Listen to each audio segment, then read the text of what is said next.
बिस्मिल्लाहिर्रहमानिर्रहीम अस्सलाम वालेकुम। अॼु असां हिन वीडियो में प्रॉपर तरीक़े सां सिखंदासीं त असां मैथमेटिक्स जी स्टडी कीअं करे सघूं था, पढ़ाई कीअं करे सघूं था ऐं उन में टॉप कीअं करे सघूं था उन सब्जेक्ट में। सभ खां पहिरीं जेको आहे सो अगरि तव्हां स्कूल में आहियो, कॉलेज में आहियो, यूनिवर्सिटी में आहियो, जिथे बि आहियो, ज़ाहिरी ॻाल्हि आहे तव्हांजा क्लासिस हलंदा हूंदा। पंहिंजे स्कूल्स में आहिनि, ट्यूशन्स में आहिनि, त उहे प्रॉपरली तव्हांखे रेगुलरली अटेंड करणा आहिनि। काफ़ी सारियूं मिस्टेक्स थी वेंदियूं आहिनि मैथमेटिक्स में। असांखे सभु कुझु ईंदो आहे, उन जे बावजूदि ग़लतियूं थी वेंदियूं आहिनि, प्लस माइनस जी ग़लती थी वेंदी आहे। उन खां अलावा बाक़ी काफ़ी सारियूं ग़लतियूं थी वेंदियूं आहिनि। असां प्रॉपर तरीक़े सां सम्झी न आहियूं सघंदा कंहिं कॉन्सेप्ट खे। असांखे ईअं फील थी रहियो हूंदो आहे त हीअ त असांखे अचे थो, पर जॾहिं इम्तिहान ईंदो आहे त असां ग़लति करे ईंदा आहियूं। त उन्हनि सभिनी जो हल मां तव्हांखे इन वीडियो में ॿुधाईंदसि। अगरि तव्हांखे इन सभिनी जो हल खपे त हिन वीडियो खे लास्ट ताईं ज़रूरु ॾिसिजो। सभिनी खां पहिरीं जेको पॉइंट हुई त तव्हांखे अटेंड पंहिंजा क्लासिस ज़रूरु करणा आहिनि रेगुलरली। तव्हांखे ख़बर पवंदी त क्लासिस में छा छा थिए पियो, कहिड़े कहिड़े टॉपिक्स आहिनि, उनखे कहिड़े तरीक़े सां सॉल्व कयो वञे थो प्रॉब्लम्स खे, इहा तव्हांखे सॼी ख़बर पवंदी। उन खां अलावा अगरि को होमवर्क वग़ैरह आहे तव्हांखे उन ॾींहं ते करिणो आहे, असाइनमेंट या जेको बि फेयर कमु वग़ैरह आहे उहो तव्हांखे कंप्लीट करिणो आहे त तव्हां ते बर्डन न थिए। आख़िरी जेको इम्तिहान ईंदो त उन वक़्तु जेको तव्हांखे बर्डन थींदो त उहो तव्हांजे लाइ मुश्किल थी वेंदो। न तव्हां पढ़ाई करे सघंदा, न तव्हांखे जेको आहे सो का इफ़ेक्टिवनेस ईंदी। उन खां अलावा जेको आहे सो तव्हां सभ खां पहिरीं जीअं ई तव्हां रेगुलर क्लासिस वरिता आहिनि त चैप्टर वाइज़ चैप्टर जेको आहे सो तव्हां मैथमेटिक्स खे पढ़ो ऐं न सिर्फ़ु उनखे सम्झो बल्कि उन ते प्रैक्टिस कयो। सभ खां पहिरीं बेसिक मैथमेटिक्स तव्हांखे लाज़मी अचणु घुरिजे। फॉर एग्ज़ाम्पल जीअं तव्हां को प्रॉब्लम सॉल्व कयो था, अलजेब्रा आहे, ठीकु आहे। अलजेब्रा में पूरी जेको आहे सो तव्हां फैक्टराइज़ेशन कयो था त उन्हनि में बेसिक छा आहे, प्लस आहे, माइनस आहे, मल्टीप्लाई आहे, इहे सभु जेके बेसिक आहिनि उहे तव्हांखे ऑलरेडी अचणु घुरिजनि, पोइ तव्हां एडवांस ते करे सघो था। त इन लाइ जेको आहे सो तव्हां जंप न कयो। तव्हांखे अगरि नथी अचे मैथमेटिक्स त तव्हां बेसिक खां शुरू कयो, नंढा नंढा जेके सॉल्व कयो ऐं पोइ तव्हांखे वॾा बि सम्झण अची वेंदा।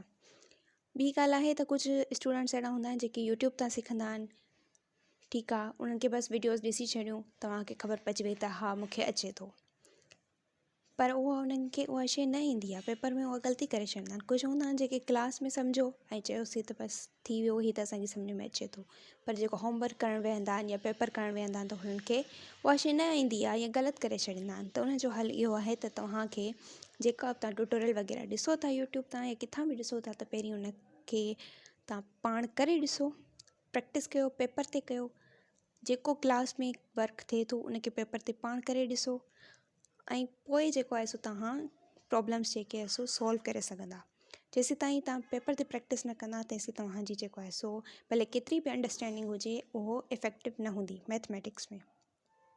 उन खां टी पॉइंट आहे त तव्हां जेको आहे सो फोकस कयो न्यू कॉन्सेप्ट खे सम्झण में। अगरि तव्हांखे बेसिक कॉन्सेप्ट्स अची विया आहिनि त जेके ॿिया कॉन्सेप्ट आहिनि उन्हनि ते गौर कयो त उहे कीअं था ठहनि, प्रैक्टिस करे ॾिसो। चौथी पॉइंट आहे त जेके टेक्स्ट बुक जा एग्ज़ाम्पल हूंदा न, तव्हां वटि को न को त टेक्स्ट बुक हूंदो, को पेपर हूंदो, को असाइनमेंट हूंदो, को PDF वग़ैरह तव्हांखे मिलियलु हूंदो जिथां कुझु एग्ज़ाम्पल सॉल्व थियल हूंदा आहिनि।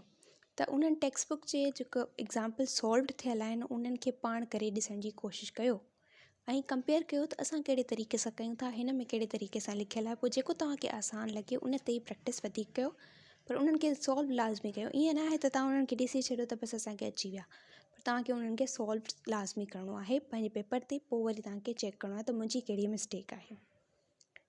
उन खां अलावा जेको आहे सो तव्हां पंहिंजे पाण वटि फार्मूला बुक लाज़मी रखो।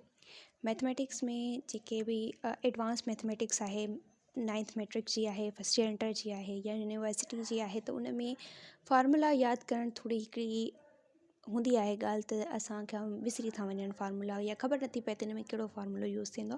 त बेस्ट वे आहे त तव्हां जेको आहे चैप्टर वाइज़ या सीक्वेंस वाइज़ तव्हां पंहिंजी कॉपी रखो, अलॻि कॉपी रखो जंहिंमें फार्मूला लिखी छॾियो तव्हां ऐं तव्हांखे जेको आहे सॉल्व करण महिल उन्हनि खे ॾिसी तव्हां सॉल्व कयो। कुझु स्टूडेंट्स इहे हूंदा आहिनि पेपर ते लिखंदा आहिनि, पने ते लिखंदा आहिनि। कुझु स्टूडेंट्स इहे हूंदा आहिनि भितनि ते लिखी छॾींदा आहिनि। कुझु स्टूडेंट्स इहे हूंदा आहिनि बसि चवंदा आहिनि असांखे अची वियो, यादि थी वियो आहे, मोबाइल में लिखी छॾिया, हेॾां कया होॾां कया, पर ईअं न कयो बिल्कुलु बि। पने ते बि न लिखो, उहो बि गुम थी वेंदो। कॉपी हिकिड़ी ठाहे छॾियो नंढी, बिल्कुलु जेको आहे सो नंढी साइज़ जी, उन ते सभु फार्मूला तव्हां लिखी छॾियो। पोइ तव्हां जॾहिं प्रैक्टिस कंदो त उन मां ॾिसणु तव्हांखे बिल्कुलु आसानु थींदो, तव्हांजी डिस्टर्बेंस बि न थींदी ऐं तव्हांजो प्रॉपर जेको आहे सो क्वेश्चन सॉल्व थी वेंदो। ठीकु आहे। उन खां पोइ जेका पॉइंट आहे उहा आहे त तव्हां जेके बि मिस्टेक्स कयो था उन्हनि ते वर्कआउट कयो।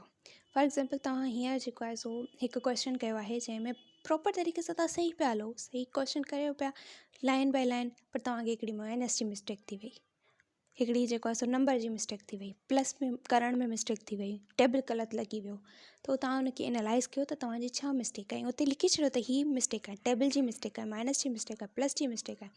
नेक्स्ट टाइम तव्हांजे ज़हन में हूंदो त मां प्लस जी मिस्टेक न कयां, भले तव्हां माइनस जी मिस्टेक ज़रूरु कयो, पर तव्हांजे ज़हन में हूंदो त प्लस जी मिस्टेक मुंहिंजी नेक्स्ट टाइम न थियणु घुरिजे। ईअं थी तव्हांजो सभु मिस्टेक्स जेको आहे सो रिड्यूस थी वेंदियूं। हाणे हिकिड़ी पॉइंट आहे त तव्हां जेके बि एग्ज़ाम्पल या क्वेश्चन जो आंसर ॾियो था पेपर में या क्लास में, त उनखे विथ डिटेल कयो, डायरेक्ट मेथड अप्लाई न कयो।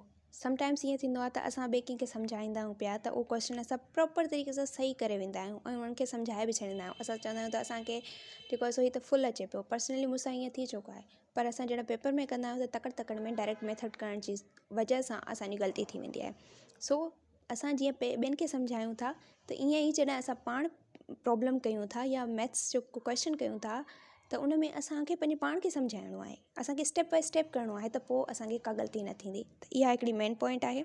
उन खां अलावा आहे त तव्हां को एग्ज़ाम जे लाइ प्रिपेयर कयो पिया, कंहिं क्लास लाइ प्रिपेयर कयो पिया, त ज़ाहिरी ॻाल्हि आहे तव्हांखे अगरि 5 क्वेश्चन आहिनि त 5 ई करणा आहिनि ऐं तव्हांजो टाइम बि लिमिटेड आहे, त तव्हां जेको आहे सो ईअं थी सघे थो त तव्हांजा सभु क्वेश्चन सही थी वञनि, तव्हां बिल्कुलु सही करे वठो, पर तव्हां हिकिड़ो क्वेश्चन तव्हांजो रहिजी वञे, टाइम जेको आहे सो ओवर थी वञे, त इहा बि तव्हांजी जेको आहे सो नेगेटिव इमेज थी वेंदी। उन लाइ तव्हां छा कयो, जॾहिं बि घर में प्रैक्टिस कयो पिया त तव्हां टाइमर लॻाए छॾियो, मोबाइल ते जेको आहे सो टाइमर हूंदो आहे, टाइमर लॻाए छॾियो, स्टॉप वॉच आहे स्टॉप करे छॾियो, त तव्हां ॾिसो त मां जॾहिं स्टार्ट कयो हो त मां केतिरनि मिंटनि में जेको आहे सो हीउ सुवालु सही पूरो करे सघां थी या थो। ठीकु आहे, त उन सां तव्हांखे टाइम मैनेजमेंट जी आदत पवंदी, या जॾहिं बि तव्हां पढ़ो पिया त तव्हां टाइमर लॻाए छॾियो 10 मिंटनि जो 20 मिंटनि जो, त उन सां बि तव्हांखे ज़हन में ट्रिगर थींदो त 20 मिंट मां जेको सो हिन ते वेस्ट करे चुको आहियां या चुकी आहियां, पर अञा ताईं मूंखे इहो सम्झ में न आयो आहे या अञा ताईं मां हिन खे सॉल्व न आहियां करे सघी, त उन सां असांजो ब्रेन जेको आहे सो तकिड़ो कमु करण जी कोशिशि कंदो। ऐं जेका लास्ट पॉइंट आहे उहा तमामु ज़रूरी आहे, त तव्हां जेको बि कमु कयो पिया, पढ़ो पिया, रेगुलरली बि तव्हां पढ़ियो आहे, तव्हां क्लासिस बि अटेंड कयो पिया, तव्हां होमवर्क वग़ैरह कयो पिया, जेके बि शयूं आहिनि प्रैक्टिस कयो पिया, पर उन जे अलावा जेको आहे सो तव्हांखे लास्ट टाइम में लास्ट जेको पेपर अचण वारा आहिनि त तव्हांखे सभु कुझु विसरी वियो आहे, त हाणे छा कयूं?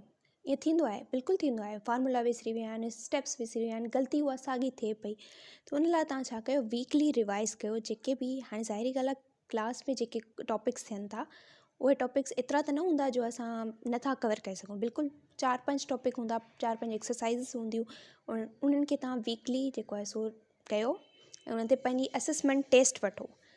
उन मां जेकॾहिं 10 क्वेश्चन आहिनि त उहो तव्हां रेंडमली को बि क्वेश्चन खणो जेको तव्हांजी चॉइस जो न हुजे, जस्ट रेंडमली बसि हथु खणी हीअ क्वेश्चन मूंखे ट्रेक करणा आहिनि वीकली बेसिस ते। ठीकु आहे, उहे तव्हां करे छॾिया ऐं तव्हां पंहिंजी असेसमेंट बि करे छॾी त मूंखे हिननि मां जेको सो केतिरे हद ताईं अचे थो, केतिरे हद ताईं नथो अचे, जो नेक्स्ट वीक मां उन ते वर्क कयां।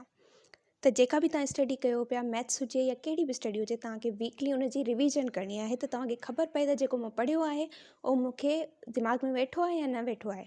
अगरि न वेठो आहे त तव्हांखे पाण ई दिलि चवंदी त हिनखे वरी कयां, या ख़बर पवंदी त लास्ट में जॾहिं पेपर थींदो त हीअ पॉइंट जेका हुई मूंखे दिमाग़ में न वेठी हुई, हीअ चैप्टर जेको आहे सो हीअ मां सही न करे सघियसि, त आख़िर में जेको आहे सो उहो उन ते वधीक वर्कआउट कयो वेंदो।